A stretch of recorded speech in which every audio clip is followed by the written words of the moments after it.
বড় পীর আব্দুল কাদের জিলানী রহমতুল্লাহ আলাইহির জমানায় এক হিন্দু সাধক হে বাতাসে উড়াল মারছে। হিন্দু সাধক আমাদের দেশের কিছু মানুষ হইলে কইল না বাবা তুমি ওই দয়াল বাবা না, বাতাসে উড়াল মারছে। এখন হুজুরের মরিদান গিয়া কয় হুজুর এ হিন্দু ইয়া বাতাসে উড়াল মারছে। তখন হুজুরে কয় এটা সাধনার দ্বারা যে কেউ পারে, সাধনার দ্বারা একজন অমুসলিমও অসম্ভবকে সম্ভব কাজ করতে পারে। সাধনা এটা এটা আল্লাহর পক্ষ থেকে না, কিন্তু আল্লাহর পক্ষ থেকে ওলিদের বিলায়ত ওলিদের কারামত এটা এদের সাধনার দ্বারা যে যোগ্যতা অর্জন হয় এর চেয়ে অনেক পাওয়ারফুল। এই বইলেই আব্দুল কাদের জিলানী রহমতুল্লাহ গেলে পায়ের জুতা ছেড়ে দিয়েছেন আর জুতারে বলছেন তুই যা গে এর জুতাতে ফিটাইয়া আসমান থেকে নামা। হে আকাশে উঠতেছে আর বড় পীরের জুতায় গে ফিটাইতেছে, ফিটাইয়া কয় লাম লাম কয়ে জুতা ফিটাইয়া জমিত নামাইছে। তাহলে বোঝা গেল এরকম কোনো অসম্ভব কিছু দেখলেই আমরা আল্লাহর ওলি মনে কইরা আর দয়াল বাবা কিবলা বাবা কইরা দৌড় দেওয়ার কোনো অর্থ নাই। যদি আমরা আল্লাহর আয়াতের অর্থ বুঝে থাকি, সহজ অর্থ, সরল অর্থ, আলা ইন্না আউলিয়া আল্লাহি লা খাউফুন আলাইহিম ওয়ালা হুম ইয়াহজানুন আল্লাযীনা আমানু ওয়া কানু ইয়াত্তাকুন। ভাইরা বন্ধুরা জন্য বলতেছিলাম মনে রাখবেন ভাইরে, চার দল মানুষের জন্য আল্লাহর ওলি হওয়া বেশি সহজ, খুব বেশি সহজ। চার দল মানুষের জন্য আল্লাহর ওলি হওয়া। এক নাম্বার হলো সমাজের দায়িত্বশীল যারা, সমাজের দায়িত্ব যারা পায়, জনগণের খেদমতের দায়িত্ব যারা পায়, মানুষের খেদমত করার দায়িত্ব যাদের কাঁধে পড়ে, সে চাই মেম্বার হোক, চাই সে একজন চেয়ারম্যান হোক, চাই সে একজন এমপি হোক, যদি মানুষের খেদমত করার সুযোগ তার কাঁধে পড়ে, জনগণ যদি তার এই দায়িত্ব দেয়, তাহলে খেদমতে খালকের দ্বারা একজন মানুষ খুব দ্রুত আল্লাহকে খুশি করতে পারে। আল্লাহকে খুশি করার নাম ওই আল্লাহর বন্ধু হয়ে যাওয়া। আমি যদি আল্লাহকে খুশি করতে পারি এর নামই হলো আল্লাহর ওলি হয়ে যাওয়া।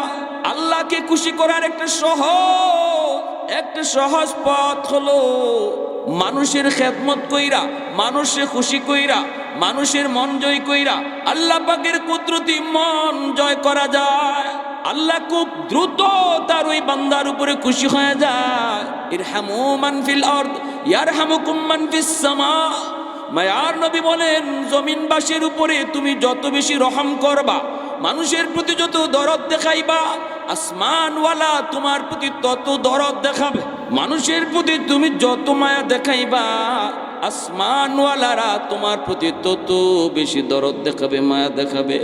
এজন্য ভাইরা বন্ধুরা, দায়িত্ব পাওয়ার পর যদি কোনো মানুষ আল্লাহর ভয়ে দায়িত্ব পালন করে আল্লাহর ভয়ে, চেয়ারম্যানের চেয়ারে বৈশা সে মিথ্যা কথা বলে না, কোনোদিন বিচারের মধ্যে ঘুষ খাইয়া বিচার করে না, মুখ চিহ্ন বিচার করে না, রিলিফের মাল চুরি করে না, টিন চুরি করে না, গম চুরি করে না, না ওই চেয়ারম্যান সাহেব ফরজ ওয়াজিব আদায় করলো, হারাম থেকে নিজের বাঁচাইলো, কিন্তু নফল বন্দেগী বেশি করতে পারলো না।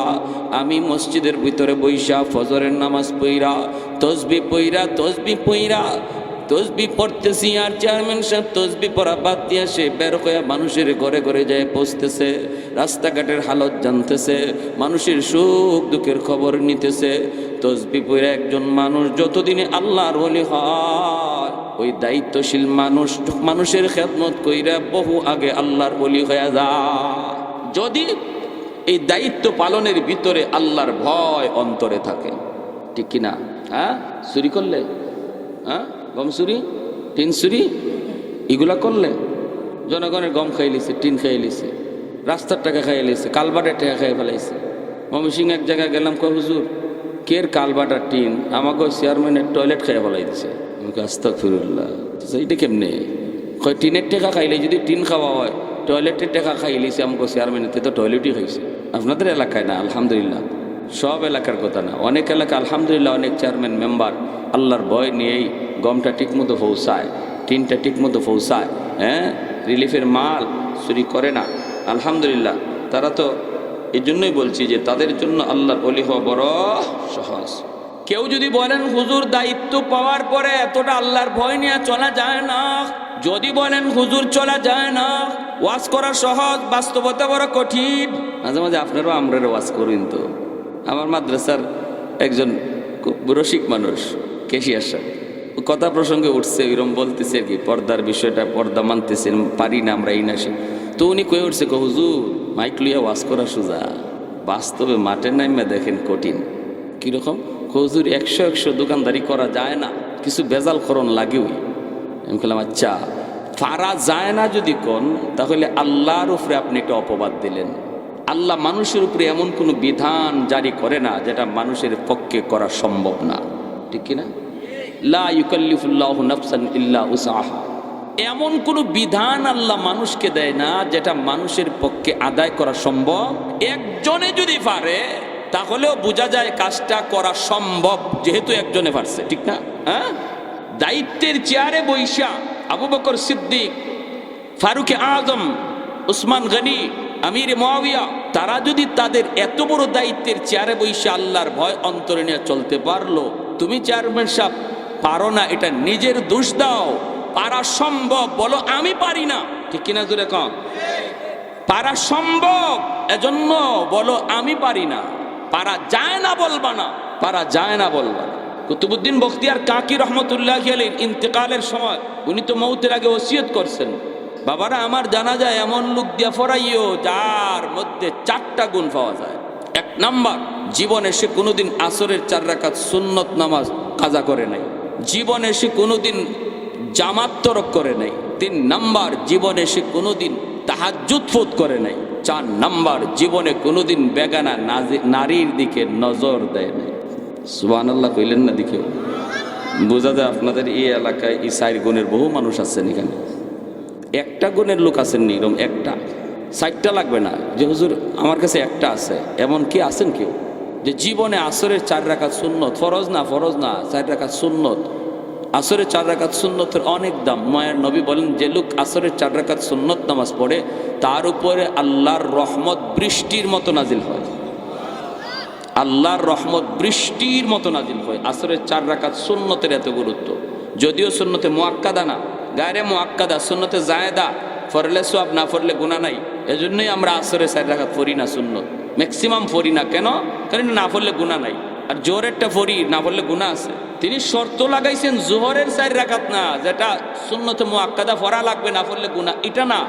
আসরের 4 রাকাত সুন্নত, যেটা না পড়লে কোনো গুনাহ নাই, কিন্তু পড়লে অধিক সওয়াব, অনেক সওয়াব, রহমত বৃষ্টির মতো নাজিল হয়। এই সুন্নতটা যার জীবনে কোনোদিন ছুটে নাই, আছেন এমন কেউ? 2 নাম্বার, জামাত যার জীবনে কোনোদিন তরক হয় নাই। কইবেন হুজুর জামাত তো বাদ, গড়েই তো নামাজ পড়ি না, ঠিক না? আর আপনি কোন সুন্নত ফরজেরই তো খবর নাই, তাহাজ্জুদ যার জীবনে ফৌত হয় নাই। এটা তো মাশাআল্লাহ এমন 2-1 বাইরে বহেরে যদি জিগান তাহাজ্জুদের টাইম কোনটা কইতো, কইব জোরে পড়ে, এটার খবর নাই। 4 নাম্বার, জীবনে কোনোদিন নারীর দিকে নজর পড়ে নাই। বেগানা নারীর দিকে নজর হঠাৎ করে পড়াটা দোষ না, নজর আটকায় রাখা, জমায়া রাখাটা দোষ। নজর পড়ে গেছে, নবী বলেন মা মিন মুসলিমিন ইয়ানজুরু ইলা মাহাসিনি ইমরাতিন আউওয়ালা মাররা সুম্মা ইয়াগুদ্দু বাসারা ইল্লা আহদাসাল্লাহু লাহু ইবাদাতান ইয়াজিদু হালাওয়াতাহা। আল্লাহর নবী বলেন যদি সুন্দরী কোনো নারীর দিকে, বেগানা কোনো নারীর দিকে কারো নজর পড়লো আর সাথে সাথে চোখটা ফিরাই ফেললো আল্লাহর ভয়ে, এই লোকটার আমলের মধ্যে আল্লাহ হালাওয়াতে ঈমান দান করে। হালাওয়াত কাকে বলে? স্বাদ। মিষ্টি খাওয়ার পরে আমরা মুখের মধ্যে যেমন মিষ্টি খাওয়ার পরেও মুখে একটু মজা লাগেনি, না লাগে না?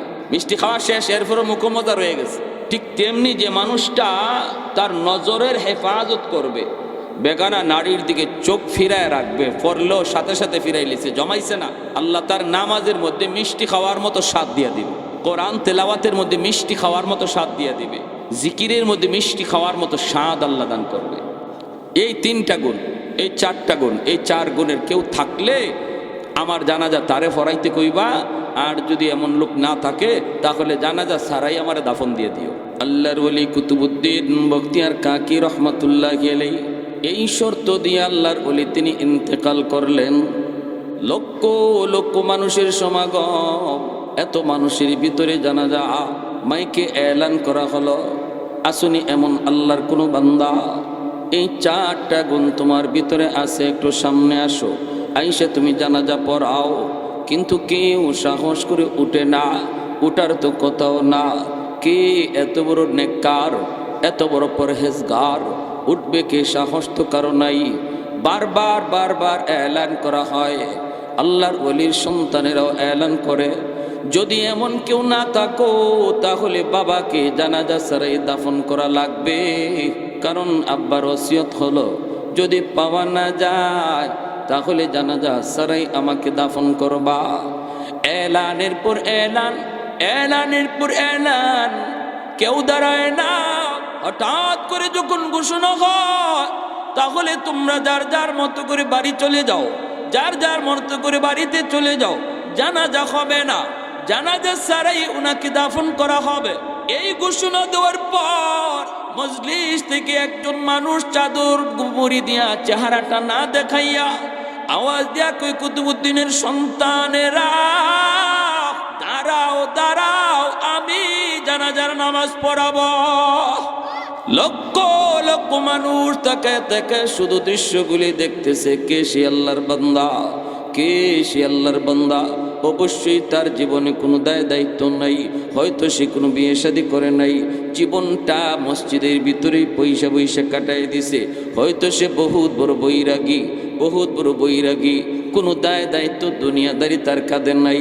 নতুবা এমন চারটা আমল কেমন করে সম্ভব? কেমন করে জীবনে আসরের সুন্নত তরক করে নাই, কেমন করে জীবনে কোনো দিন জামাত তরক হয় নাই, কেমন করে তার জীবনে কোনো দিন তাহাজ্জুদ ফৌত হয় নাই, কেমন করে কোনো দিন বেগানা নারীর দিকে নজর জমায় নাই, তাহলে সে কোনো সাধারণ কোনো মানুষ নয়। তার জীবনে কোনো দায় দায়িত্ব হয়তো কিছু নাই। কিন্তু ওই আল্লাহর বান্দা সামনে গেলেন, যাইয়া তিনি চাদর থেকে মুখটা সরাইলেন। উপস্থিত মানুষগুলি তাকায়া তাকায়া দেখা সবাই অবাক। ওই সময়ের এই মানুষটা হলো সবচেয়ে বেশি ব্যস্ত মানুষ। এত বড় দায়িত্ব আর কারো কাঁধে না। গুরকার নাদার জোরে সুরে কোন আল্লাহু আকবার। আল্লাহর ওলি তিনি ওই জায়গায় যাইয়া চাদরটা থেকে মুখটা সরাইয়া, কুতুবউদ্দিন বখতিয়ার কাকির চেহারাটা সরাইয়া আওয়াজ দিয়ে বলতেছেন, ওরে কুতুবউদ্দিন, ও আল্লাহর ওলি, কেন তুমি এই শর্তগুলি লাগাইছো? কেন তুমি এই শর্তগুলি লাগাইছো? কেন তুমি শর্তগুলি লাগাইছো?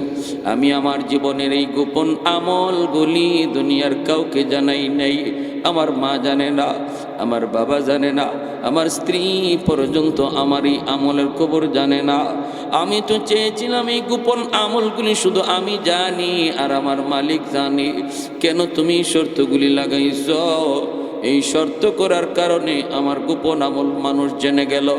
কিয়ামতের ময়দানে যদি আমি আল্লাহর কাছে এজন্য পুরস্কার কিছু কম পাই, আল্লাহর দরবারে তোমার বিরুদ্ধে মামলা দেব। সুবহান, আর একটু জোরে কন্যা সুবহানাল্লাহ।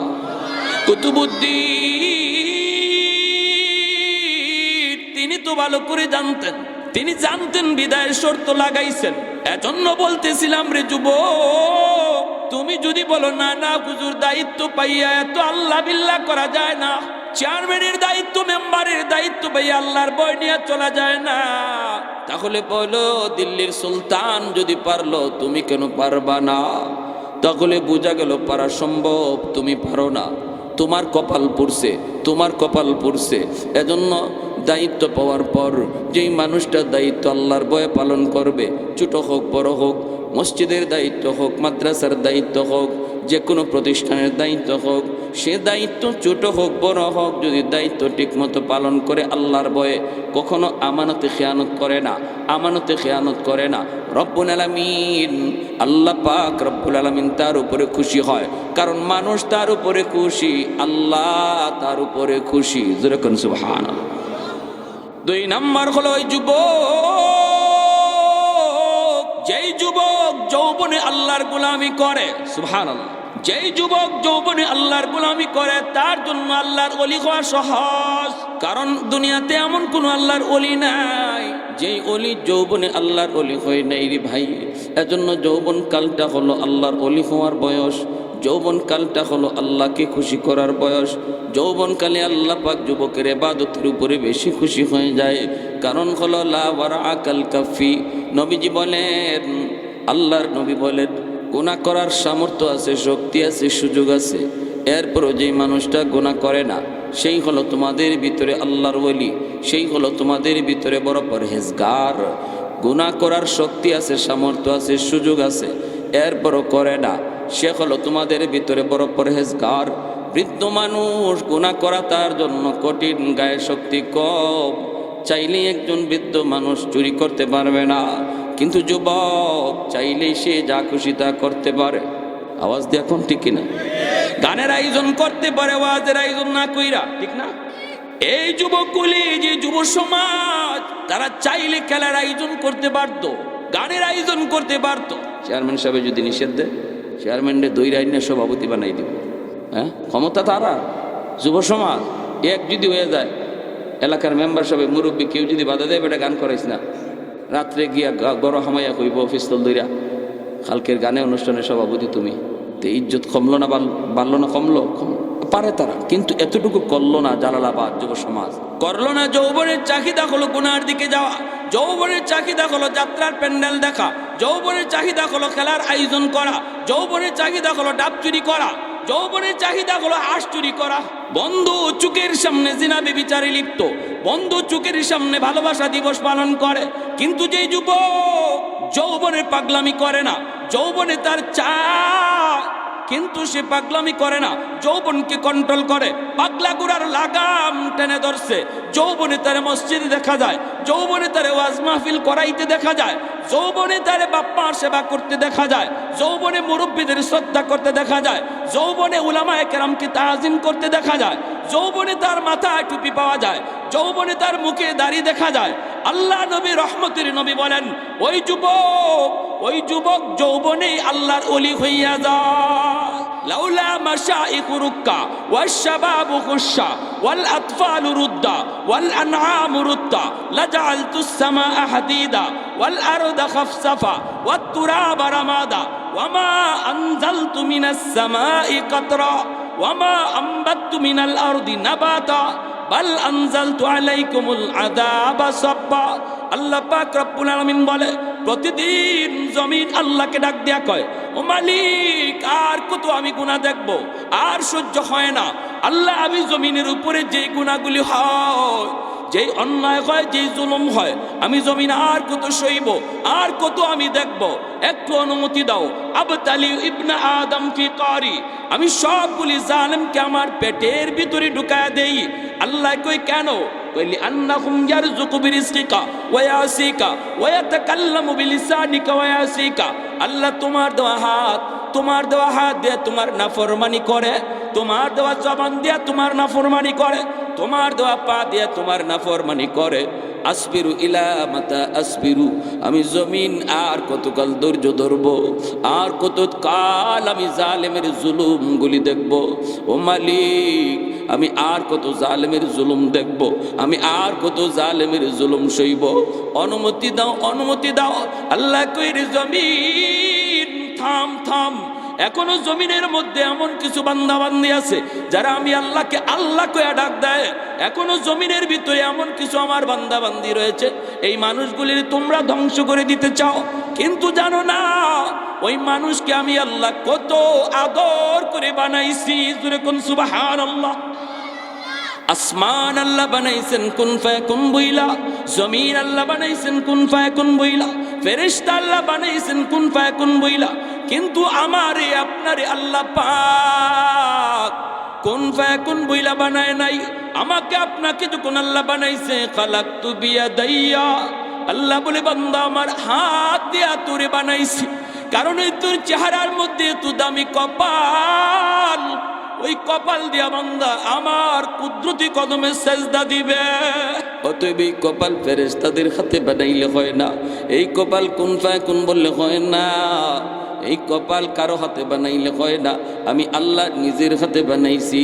এ জমিন শুন, ভালো করে শুন, যতদিন পর্যন্ত জমিনে 4 দল মানুষ থাকবে, লাউলা মাশাইখু রুক্কা, যতদিন পর্যন্ত এই জমিনে এমন কিছু বৃদ্ধ বান্দা বান্দি থাকবে, চুল সাদা হয়ে গেছে, দাড়ি তার সাদা হয়ে গেছে, কোমর বাঁকা করতে পারে না, হাঁটুতে ব্যথা, কোমরে ব্যথা, এরপর আমি আল্লাহর কদমে কষ্ট করে সেজদা দেয়।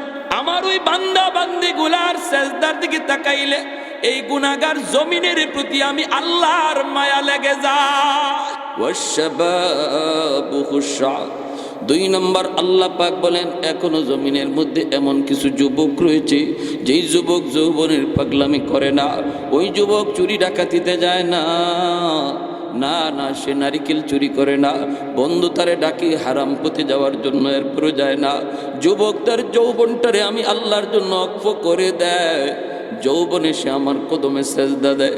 আমি আল্লাহ যখন তার ক্ষুধাবীতি অন্তরে দেখি, এই জমিনের প্রতি আমার মায়া লেগে যায়। আল্লাহ পাক কয়ার পরে জানুনি এই জমিনের মধ্যে কিছু গরু ছাগল হাঁস মুরগি রয়েছে, ওদের কোনো দোষ নাই, ওদের কোনো দোষ নাই। ওই জালেমগুলির কারণে যদি আমি জমিনে গজব দেই, হাঁস মুরগি গরু ছাগলগুলি গজবের শিকার হয়ে যায়, অথচ ওদের কোনো অন্যায় নাই, এদের উপরে কোনো আমার বিধি বিধান নাই, এদের উপরে কোনো শরীয়তের বিধান নাই, নামাজ রোজা হজ যাকাত নাই। ওই হাঁস মুরগিগুলি যখন গজবের শিকার হয়ে চেউ চেউ করে কান্না করে, তখন এই জমিনের প্রতি আমি আল্লাহর মায়া লেগে যায়। 4 নম্বরে আল্লাহ বলেন ওয়াল আতফালু রুদ্দা। এই জমিনের ভিতরে প্রতিটা ঘরে ঘরে কিছু শিশু বাচ্চা আছে, ওই বাচ্চাগুলির কোনো অন্যায় নেই, কোনো অপরাধ নাই। এই বাচ্চাগুলির উপরে শরীয়তের কোনো বিধান এখনো চালু হয় নাই, তার উপরে নামাজ নাই, রোজা নাই। তার বাবা তার মা জালেম, বাবার গুনার কারণে জমিনে গজব আসতে চায়, কিন্তু এই গজবের শিকার তো বাচ্চাটা হয়ে যায়। ওই বাচ্চাটা যখন কান্না করে আমি আল্লাহর তখন জমিনের প্রতি মায়া লেগে যায়। অতএব না না, এখনো জমিনে বুড়া কিছু বৃদ্ধ বৃদ্ধা আছে রে, তারা বৃদ্ধ বয়স আমি আল্লাহকে ডাকে। এখনো জমিনে কিছু যুবক আছে, যৌবনে তারা গুনার আয়োজন করে না, কোরআনের মাহফিলের আয়োজন করে। যদি এই 4 শ্রেণী জমিনে না থাকতো, লাজাআলতুস সামাআ হাদিদা, আসমানকে আমি আল্লাহ লোহা বানায় দিতাম, ওয়াল আরদা খাফসাফা ওয়াত তুরাবা রামাদা, জমিনকে আমি আল্লাহ তামা বানায় দিতাম। যদি এখনো ওই যুবকগুলি জমিনে না থাকতো, এখনো যদি জমিনের মধ্যে ওই বৃদ্ধ বান্দা বান্দিগুলি না থাকতো, তাহলে আমি আল্লাহ কি করতাম জানোনি? ওই জমিনটারে আমি তামা বানায় দিতাম, আসমানটারে আমি আল্লাহ লোহা বানায় দিতাম। ওয়ামা আনজালতু মিনাস সামাই কাতরা, 1 ফুটা রহমতের বৃষ্টি আমি জমিনে নাজিল হতে দিতাম না। ওয়ামা আম্বাতু মিনাল আরদি নাবাতা, একটা শস্যের দানাও আমি জমিন থেকে উৎপন্ন হতে দিতাম না। বাল আনজালতু আলাইকুমুল আযাবা সাব্বা সাব্বা, বরং পর জমিনে শুধু গজব আর গজব নাজিল হইতো, গজব আর গজব নাজিল হইতো।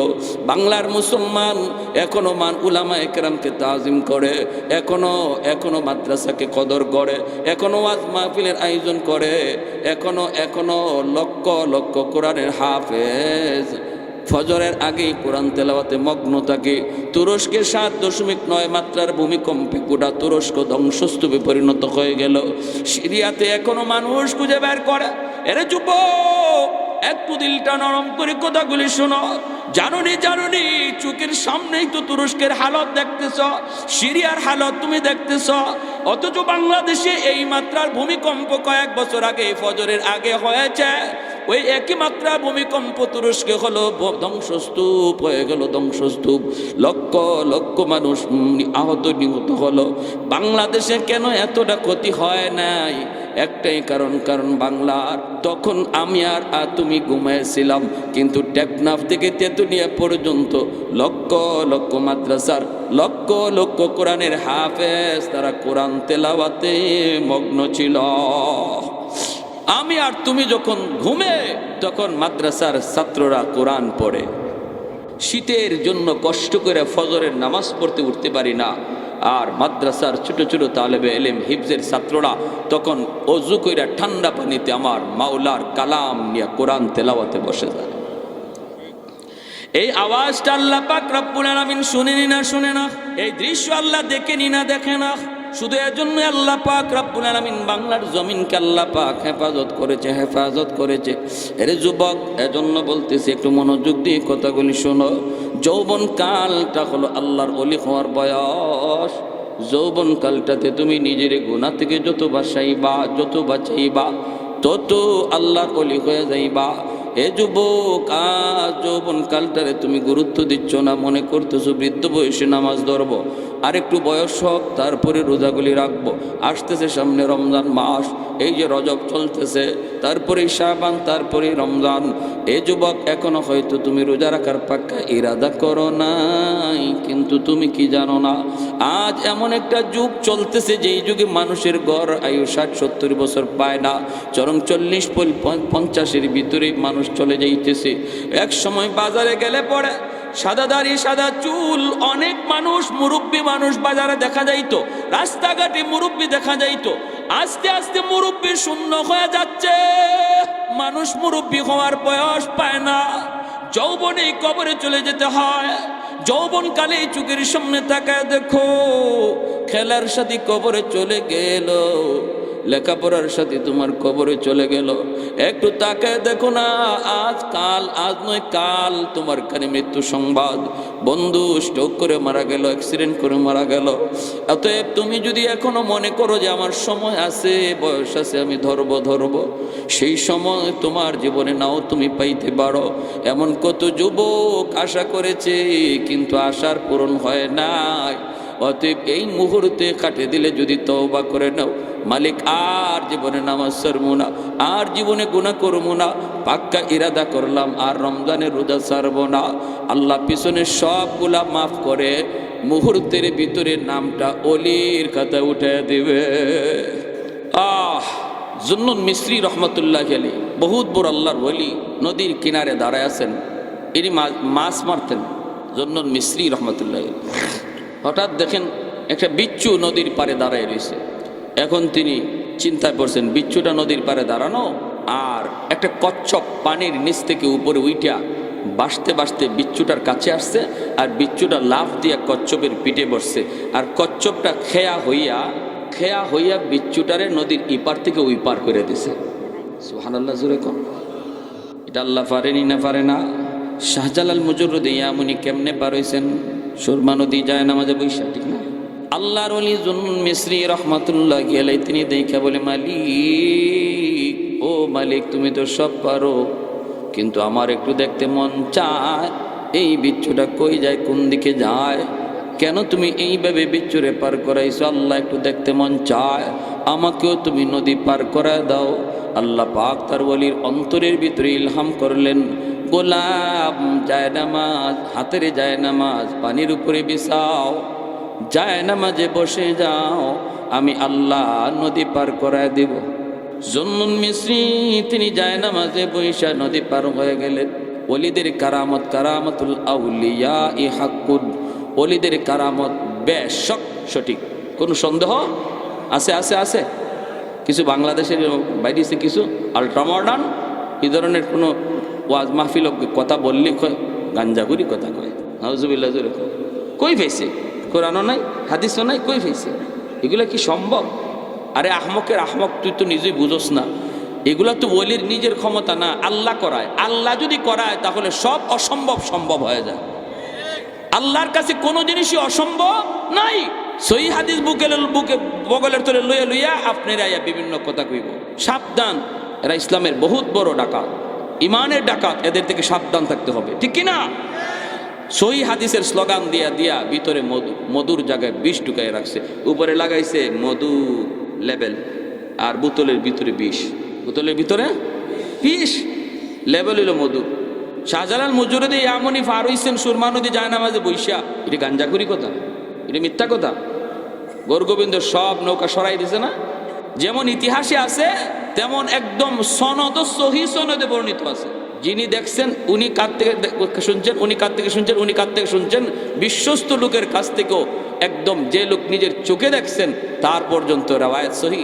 সুলাইমান আলাইহিস সালামের সিংহাসনটা লই আইলো একজনে, কেমনে মাটির নিচ দিয়া, বিলকিস রানী আইবার আগে আগে সুলাইমান আলাইহিস সালাম কয়, তার সিংহাসন আমার কাছে আনতে পারবা কে? ইফরিতে কয়, আমি চোখ বন্ধ করবেন আপনি, আর লই আইমু। সুলাইমান আলাইহিস সালামকে আরো তাড়াতাড়ি কেটা পারবা। এমনি মানুষ নামের একজন ওনার দরবারে থাকতো, যিনি ইসমে আজম জানতো। মানুষ জিন্না, ইনি কয় আমি আরো তাড়াতাড়ি পারবো। বলে কেমনে?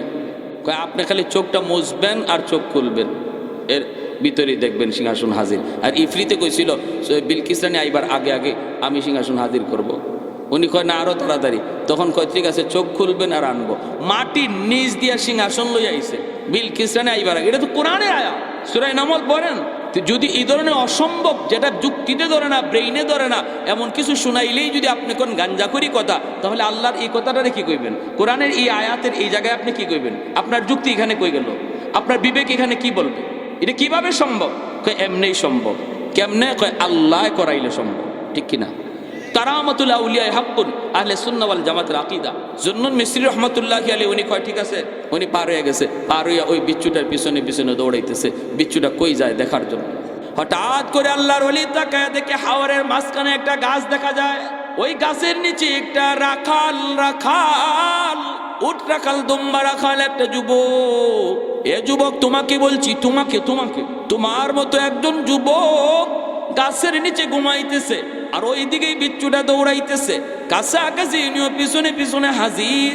যা দেখেন বিচ্ছুটা ওনার কাছে গেল, যুবকের কাছে গেল, আর যুবকের মাথার পাশে বিষাক্ত একটা সাপ ফনা ধরে আছে, যে কোনো মুহূর্তে দংশন করবি, ওই যুবককে কামড় দিবে, মেরে ফেলবি।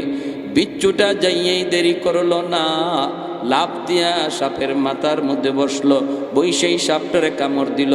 বিষাক্ত সাপ মুহূর্তের ভিতরেই বিচ্ছুর কামড়ে সাপ মারা গেল। যেই সাপ আসছিল যুবককে মারার জন্য, ওই সাপরে আল্লাহ পাক বিচ্ছু দিয়া মারায় দিল। এইবার জুন্নুন মিস্ত্রি যুবকরে ঘুম থেকে উঠাইলেন, উঠে বলতেছেন, রে যুবক, বলো না জীবনে কি নেকামল করেছো, বলো না কি নেকামল তুমি করেছো, যার কারণে আল্লাহ পাক তার কুদরতে বিচ্ছুরে নদীর ওই পার থেকে পাঠাইয়া তোমাকে আল্লাহ বাঁচাইছে। সুবহানাল্লাহ। আলা ইন্না আউলিয়া আল্লাহ লা খাউফুন আলাইহিম ওয়ালা হুম ইয়াহজানুন। আল্লাহ রাব্বুল আলামিন কই ভয় নাই, তোমার জীবনের ভয়ের বস্তু আমি আল্লাহ দেখব। জিম্মাদারি আল্লাহর। যুবকরে ডাক দিলেন, যুবক কি নেকামল করেছো? এইবার যুবক কয়, আল্লাহর ওলি এটা কি বলে, এটাই সব আল্লাহ পাক করাইছে। সাপে কামড় দিতে চাইছিল, কিন্তু আল্লাহ সাপরে তার কুদরতে মারাইছে। বলো না কি নেকামল তুমি করেছো, এত প্রিয় এত মায়ার আল্লাহর কেমনে হইলা তুমি? আল্লাহ তো তোমার সব জিম্মাদারি নিয়ে নিছে, তুমি তো আল্লাহর ওলি। যুবক চোখের পানি সাইরা কান্দে আর কয়, আল্লাহর ওলি, আমি জানি না আমি আল্লাহর ওলি কিনা, তবে আমি যেখানেই থাকি না কেন কোনো অবস্থাতেই নামাজ সারি না। রাখালি করি আমি, রাখালি। নামাজে রক্ত খায়া গেছে, জঙ্গলের ভিতরে নামাজে দাঁড়ায় যায়। হাওরে থাকলে হাওরে নামাজে দাঁড়ায়। আর যখনই আমি ঘর থেকে বের হয়েছি, তখনই আল্লাহর নাম লইয়া ঘর থেকে বের হয়েছি। বিসমিল্লাহি তাওয়াক্কালতু আলাল্লাহ, লা হাওলা ওয়ালা কুওয়াতা ইল্লা বিল্লাহিল আলিয়্যিল আযীম।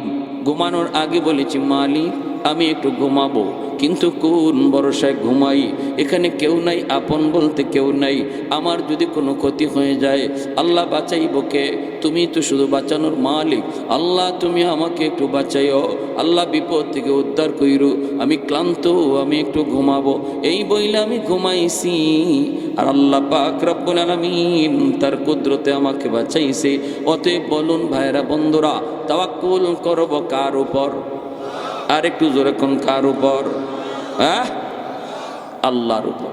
আমার ভাইরা, জন্য লম্বা কথা নয়, যে কথা বলতেছিলাম, আমি যদি আমার এই দুইটা গুণ, একটা গুণ আল্লাহ আমাকে দয়া করে দিয়ে দিছেন, 50 নাম্বার আমরা পাইয়া গেছি ওলি হওয়ার, আর 50 কামাই করতাম। এটা হইল আল্লাহর ভয়। আসতেছে রমজান মাস, রজব মাস চলে, মায়ার নবী দোয়া করছেন, আল্লাহুম্মা বারিক লানা, সবাই পড়েন, আল্লাহুম্মা বারিক লানা ফি রাজাবা ওয়া শাবান ওয়া বাল্লিগনা রমাদান। আল্লাহ রজব শাবানে বরকত দাও, আল্লাহ রমজান পর্যন্ত হায়াত বাড়াও।